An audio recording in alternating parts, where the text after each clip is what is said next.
Hey, cannabis traders and investors, checking in on the sector after a sell the news reaction to Nancy Mace's bill introduction.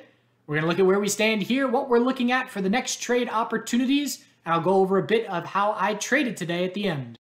So midway through today, I recorded a little 8-minute segment where I went over my specific trades and my selling that I did on the gap up open, which I talked about as far as my game plan in the weekend video. And I did re-enter some positions with lower risk, trying to establish re-entries on the pullback, and I did get stopped out of those positions, but was going to stick it at the front of the video, decided to stick it at the end of the video. So we'll get to the charts first and stick around if you want to see how I managed today. And it went fairly well, selling the gap up open as was the plan. So I wasn't sure it's going to be a sell the news event. For me, it always depends on what the price action is leading up into the event, but we had a little bit of a mix of some broader market weakness and IWM pulling back all morning, which definitely had a bit of an impact in the broader market. And we just saw a bunch of selling at the bid. And so we pretty much ran out of buyers in the short term and the scales tilted. Demand for shares exceeding supply for a couple days. We run up for 3 days very significantly. It's a known event. We know the time it's going to happen, and it's a sell the news event as supply for shares then outweighs demand. So what do we look at from here? Well, now we're going to be looking for daily higher lows. Keep in mind, a name like CGC is not in a daily uptrend. We went straight from the low to where we topped out today. There is no daily higher low and higher high. That's what would have to happen from here if we're going to see any follow through. Keep in mind, again, the big players, the big money in this game of trading love to go from absolute fear to euphoria, and absolute euphoria back to fear as fast as possible. And you see the headlines match that sentiment shift. So I wouldn't be surprised if we start to see some negative headlines again as we start this daily consolidation. So we're looking at a close at the low of the day. We're looking at if the low of today breaks tomorrow, anything above 1131 is a daily higher low. But again, it's the size of the retracement that helps us gauge what is the most likely scenario from here. If this pullback sees a 50% retracement, we're then going to be looking for a tightening daily range to form through much of November. So I'm going to be watching for hourly oversold conditions. When I'm scouting daily higher lows, hourly oversold conditions are when I start looking for the trade entries that I'm scouting. So that's what I'm looking at from here. Hourly oversold conditions, scouting a daily higher low is the next time I will be interested in bullish entries in this sector. Whether it's the Canadian side or the US side, doesn't matter. That's the next setup for me, and that just keeps it nice and clear. So I'm not constantly guessing, should I be entering now? I know the clear criteria of what I need to be interested in re-entries. We also have to make note of the clear bear rejections from some resistance levels that gave the bears a bit of confidence. And we had a rejection at 1533 and we double top at 1532. As soon as that happens, bears then have a very clear level to be playing off of. TLRY this morning, 1395. Topped out at the high of the day, 1391. Bears have a clear resistance level to play off of. And then we follow through to the downside. So MSOS, I believe we did, no, not MSOS. There was one more. There was just a very clear resistance level that we rejected from. And again, that gives bears confidence. Just like I played bullish on Friday, and I talked about in the weekend video where I have a clear support, great, I'll make entries, I'll go aggressive. I can put my stop under that low for very small risk. Bears do the exact same thing to the upside, and as soon as you give them a clear level to play off of with a double top, that then becomes a level that bears pile in and try and reject the price from. So CGC, scouting hourly oversold. Maybe we'll get it tomorrow. Depends on the broader market as well. Next support is down at 1388, and there is a little gap down at 1372. And sometimes I like to see gap fills aligned with conditions that I'm looking for. So if hourly RSI gets oversold and we see a gap fill at 1372, that would be a reason for me to be scouting a bounce. Keeping in mind that bulls have to regain the hourly trend in their favor for a daily higher low to be set. ACB, little small gap up open. More weakness in ACB than peers today. And I actually used that weakness as a little bit of a clue because ACB gave us weakness right out of the gate. We hit a new low of the day on the candle at 950. CGC hit a new low of the day on the candle at 955. So just a little bit advanced on ACB. And really the way the day played out was profit taking in Canadian MJ and a dip on the gap up open profit taking. We see that all the time. Bulls buy 5-minute oversold conditions and ideally try and have that little low be the low of the day. And then the bulls control the rest of the day from there if it's going to be a continued breakout move. As soon as you hit a new low of the day after that first bounce, that's your red flag that bulls are losing their momentum. And so we saw Canadian MJ hit the low, oversold bounce on the 5-minute time frame, hit a new high of the day. Everything was great from there. CGC did everything the bulls wanted to see, but as soon as you roll over and hit a new low of the day, massive red flags fire off that we are not seeing bullish continuation. Bulls have lost their grip. So we saw Canadian MJ roll over, and then US MJ gave such a delay. And I've talked about this in the recent past, where one benefit to trading on the OTC is there's less automated trading, there's less algos and bots, which allow humans to take advantage of information and have more time to do so. Again, CGC and ACB were giving big red flags. The entire Canadian space, red flags, 950, 955. What was MSOS doing at 950 and 955? We were right up near the high of the day. And honestly, I was selling up in the 3360s and 70s because Canadian MJ was giving me a red flag and because the broader market was giving me a red flag as well as far as seeing weakness there. So ACB from here, we're scouting.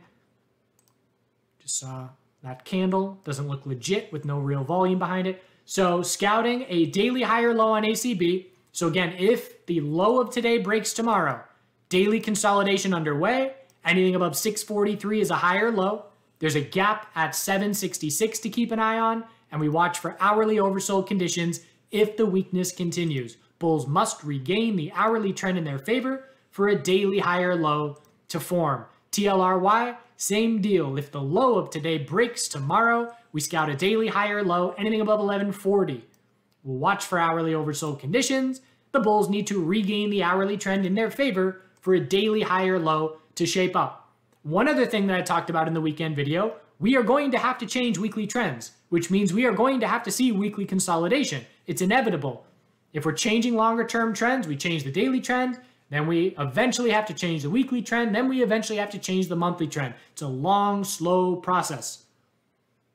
And so all these names, except for a couple, ACB and TCNNF already changed the weekly trend bullish, but a name like TLRY has to top out on this bounce, consolidate on the weekly to form a higher low, and then see continuation.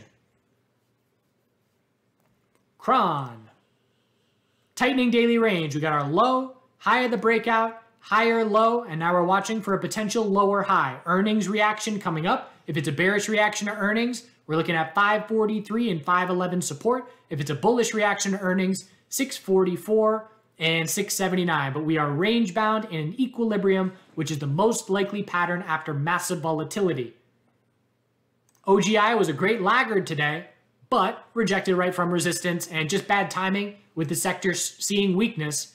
254 and 253 was a double top, and we hit 255 today before pulling back. Look at this base of support at 217 to 220 and wall of resistance. We've been trading between 255 and 217 at this point for the last 2+ months, and we're just patiently waiting for one of these levels to break. Close to being a laggard. We did get a nice bull move up that was a bit late and a bit delayed comparative to other names, but again, just bad timing with the broader or the sector pulling back right as that break was trying to get going. So on to the USMJ names. MSOS, gap up open. There's no other way to call it, right? We got to remain unbiased. That is a lot of bear volume. That's not a good sign. That is a lot more bear volume than the bulls want to see. Last time we saw increasing bull volume, declining bear volume. That's what you want to see. This shows me a ton of profit taking. And you can zoom in and say, well, some of that was bull volume. Absolutely it was. But there are millions of shares being sold today into the bid. How do I know they're being sold into the bid? Because we're thinly traded. We move significantly on the way up fast, just like we move down fast because we're thinly traded. And if you're going to drop from the high of the day to the low of the day in a span of, if in 4.5 hours, you're going to drop 7 to 8%, you know there's a lot of selling going on into the bid. And that's exactly what was happening. So where do we stand from here? Again, weekly, we will have to confirm a weekly trend change here if this move is going to have follow through and if this is going to be a cycle bottom. So if we break the low of today tomorrow, we scout a daily high or low, anything above 28.39. We scout hourly oversold conditions, which aren't that far away after the end of the day dump. And when we lose the daily uptrend, whenever that happens, maybe we set a daily high or low, but fail the resistance and then confirm a daily downtrend, that is then our weekly consolidation shaping up. So we will have to hold the low. If this were our weekly lower high, again, we don't have enough information to say that, but if it were, we would have to confirm the weekly trend change for follow through. And as I've said in recent videos, everybody is going to, when that weekly consolidation takes place, everybody's going to say, oh my God, are we about to head back to the lows? Did we just get faked out?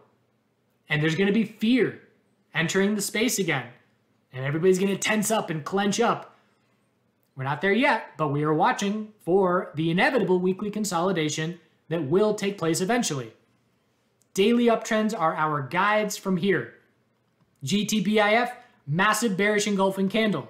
A lot of volume behind it. Anything above 21 is a daily high or low, but again, we're in a weekly downtrend. Anything under 28.90 was a weekly lower high, and we rejected from that resistance. Now it's up to the bulls to hold the low and break this high if we're going to see a longer term momentum shift. But the tops of this move are in for now. Unless there's very notable surprise news, we're going to trade within last week's low. I guess it was 2 weeks ago.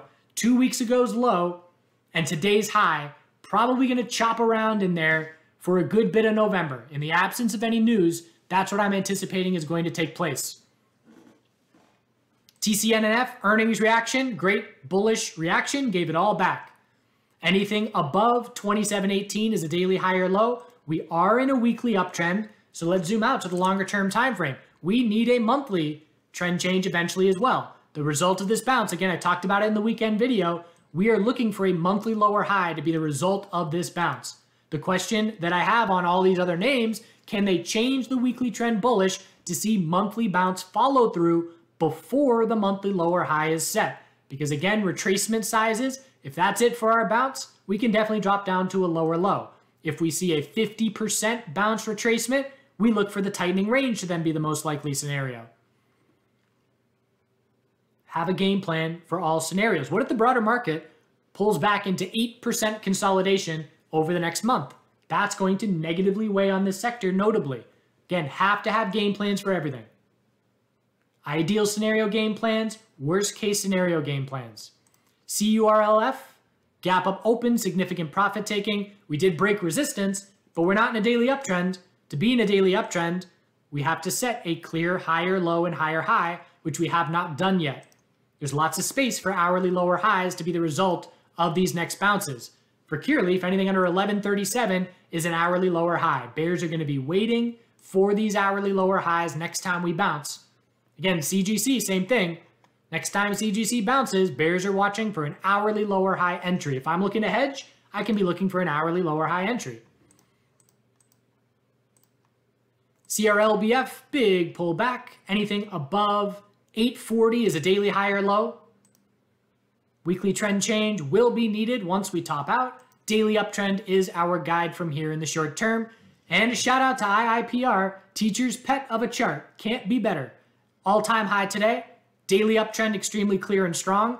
And again, you look at this chart and you say, okay, well, the significant amount of holders in IIPR have absolutely no concern about the negative impact of SAFE or anything else on their business model.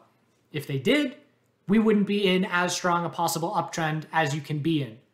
So monthly, weekly, daily uptrends and all-time highs.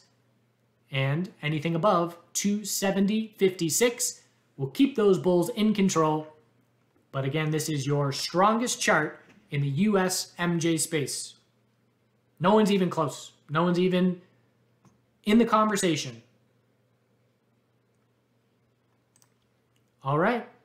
Not a fun day for most bulls. Some people took some profit into the euphoria. You can feel the euphoria. Sell into euphoria, buy fear. Don't be scared about leaving profits on the table.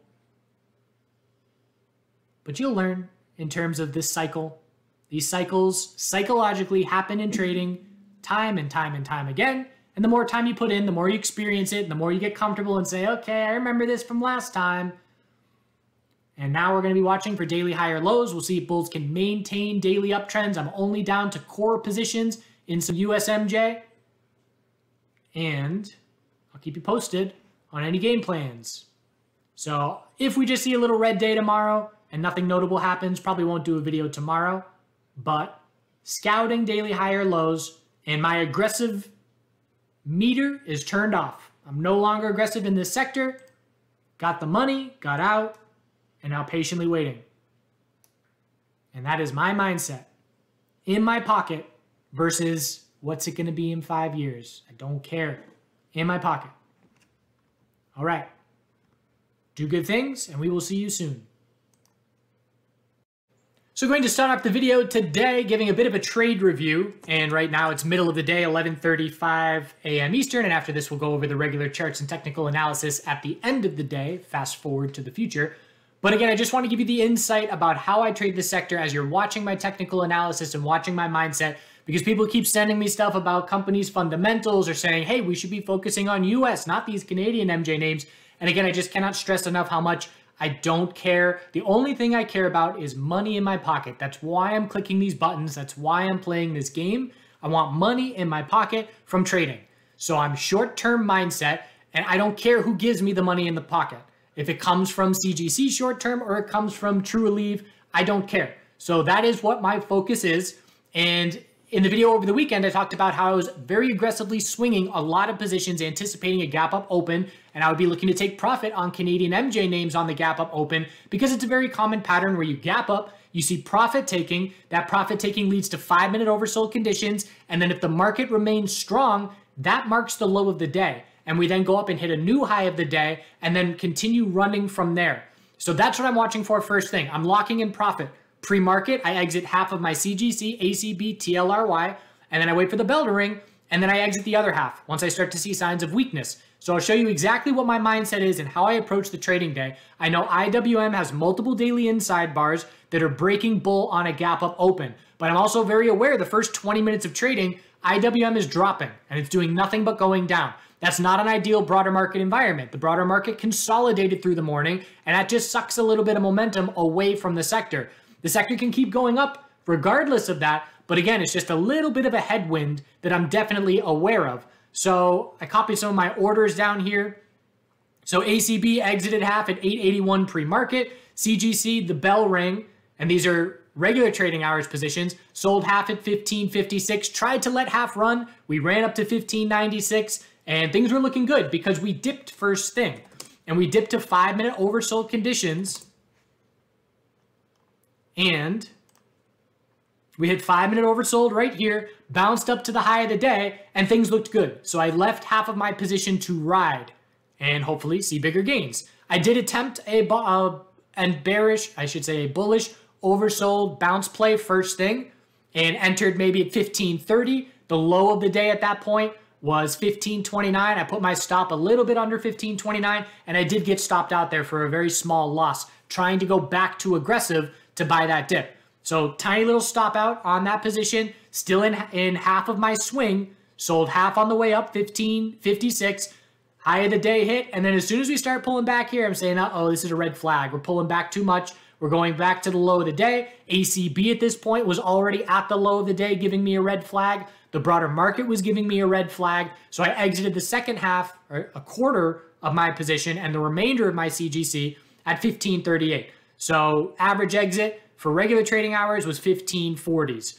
Then I start selling MSOS. Why am I selling MSOS? The bulls looked great. They had full control. Well, I'm getting red flags in other places. And we've done nothing but go up all morning for 20 minutes. I'm getting red flags in Canadian MJ, red flags in the broader market. And the number one thing I don't care about is leaving money on the table. Because if I am hitting my goals and exceeding my goals, and this morning I woke up with over a week maker, meaning if I sold everything right at the open, then I have all of my gains that I'm looking for on the week already knocked out.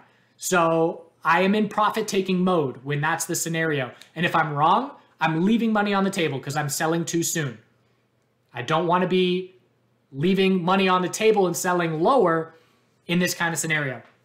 So what I did was started selling off MSOS, and I sold a third of that position at 33.73, just under the high of the day. And then I'm watching and waiting and saying, all right, are we going to roll over with Canadian MJ? And I start to see the bull slowing down a little bit here. So I just sell it all off into the 33.60s. Again, I have core position, and this is me selling off all of my aggressive positions in MSOS from being very overweight Friday into the close. So then I see a double bottom at the low of the day, 33 and 33.01. So I can enter there with very minimal risk. I know exactly what my risk is. So I re-enter half of my aggressive position at 33.26. And that was even a little bit late, where I recognized, ideally I entered there at 33.05 or 33.08, and I'm risking 10 cents. But recognized it a little bit late, so I'm in at 33.28, and I'm risking now 1%. So if we drop back down, I re-enter half of my aggressive position, which I just locked in multiple percent of upside on. I've locked in 5% gains on my swing aggressive. Now I've re-entered half of my swing aggressive. I'm risking 1% on that half. So I'm only risking profits. And here we are testing the high of the day, and I'm back in half my position, entering it 1% lower than where I sold it. So again, just these little moves. And the psychology of the setup was key. If we ran all morning, I would look for a sell the news event into the 2 p.m. conference. Because we consolidated a good bit of the morning, I looked for bullish entries to run up into the 2 p.m. event with the Congresswoman introducing the bill. What's her last name? Mace, M-A-C-E. So I looked for an entry on CGC as well, because I exited all of my CGC at an average above 1540s. And at that point in time, we're now 4 or 5% lower than where I sold it. And we're getting pretty beat up. And I know to be looking for a bull move into the afternoon if we're going to see weakness all morning. So I point out a pattern, which many of us traders are familiar with, 1037, CGC, aggressive 2-minute falling wedge, watch if we bounce from here. So at 1037, what's going on? I'm watching this falling wedge, which shows bear exhaustion. And again, that's just an example of our chat room and how it works. I'm not telling anybody to enter. And if people know what a falling wedge is and are prepared and watching the charts, then they know that that means look for a bullish entry. But I'm not saying buy now. We don't give those kind of alerts. So at that point in time, 1037, we are at the low of the day. I make an entry on CGC, re-entry at 1476, just above the low of the day. We then get a little bit of a bounce right to our resistance, and I sell half. Why am I selling half that quickly? Because as soon as I sell half for a 7-cent gain, my risk is now nothing, because my break even is 1469. I'll use a little bit of wiggle room. I'll put my stop at 1465 maybe. But as soon as I sell that half position, I am now risk-free essentially. And then we get the bull move and back in comfortable profit. So I locked in profit on aggressive positions on the morning. I patiently wait for trade setups and technical setups that I'm comfortable with to present themselves. I make re-entries. And essentially at this point, now I'm just looking to tack on to those profits. But there is a red flag right now, and it's broader market weakness. And that could derail these bulls. CGC, 15-minute lower high shaping up. We'll look for a higher low compared to the low of the day, but SPY is at the low of the day right now. IWM is testing the low of the day. So it's not ideal as far as broader market strength. So locked in profit, re-entered positions with very clearly defined risk, no risk on CGC, 1% risk on MSOS. I will hold MSOS until I either stop out or we see a new high of the day. And we'll see if we close strong enough, which I doubt, but if we do close strong enough, I will swing some positions as well.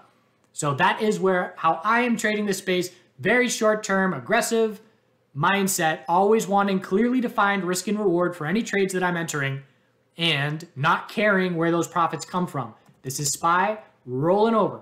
Notable weakness here, and you can see CGC is responding to that. 5-minute rejection from resistance, break of support, fading back down towards the low of the day. So bears are out in the broader market, and we'll see how much impact they have.